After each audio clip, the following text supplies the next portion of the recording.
Je m'appelle Alain-Jean Danesi. Ça fait depuis 25 ans que j'enseigne la boxe. Comme instructeur, j'ai eu des grands noms de la boxe. J'ai eu M. Jean Monin, j'ai eu Ray Lucas, et j'en suis arrivé à dire pourquoi j'inculquerais pas moi la boxe aussi. J'ai amené des athlètes de haut niveau à des championnats nationaux, à des championnats d'Europe, voire même des championnats du monde. M. Morad Dakar, qui a fait jusqu'à boxer Hopkins, un des grands élites de la boxe, champion du monde en WBC.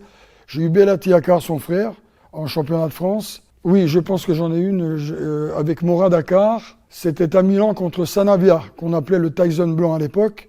Il s'avère que j'ai vu prendre Morad un bon coup dans le faciès, se remettre et après mettre KO techniquement l'adversaire. Quand tu as affaire à des gens, des guerriers, comme on dit, des gens avec de la valeur et tout, ben, ils y vont jusqu'au bout.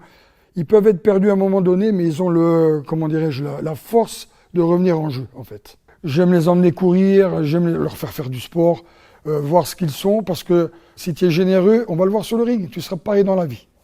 Monsieur et madame tout le monde, quand ils arrivent, ils pénètrent dans la salle Everest, je leur dis simplement qu'ils s'identifient à des boxeurs. Vous êtes à 15 jours de combat, on va faire un exercice. Ce qui se passe vraiment avec les pros, et eux s'adaptent. Que ce soit cardio, technique, pédagogique, pas de problème, ils sont là et ils vont jusqu'au bout. Tout le monde peut faire n'importe qui. Il faut s'adapter à tous les cas. Il faut individualiser en fait. S'il préfère jouer, on va lui faire un petit jeu qu'il va aimer. On va essayer de lui faire aimer, de faire de la boxe un plaisir pour lui. Il y a 3 décennies, il n'y avait pas beaucoup de jantes féminines. Puis après, de bouche à oreille, elles ont vu des petites championnes arriver. Puis, ça a fait une petite file indienne, quoi. On acquiert une confiance en soi. Mais surtout, une connaissance de soi-même aussi.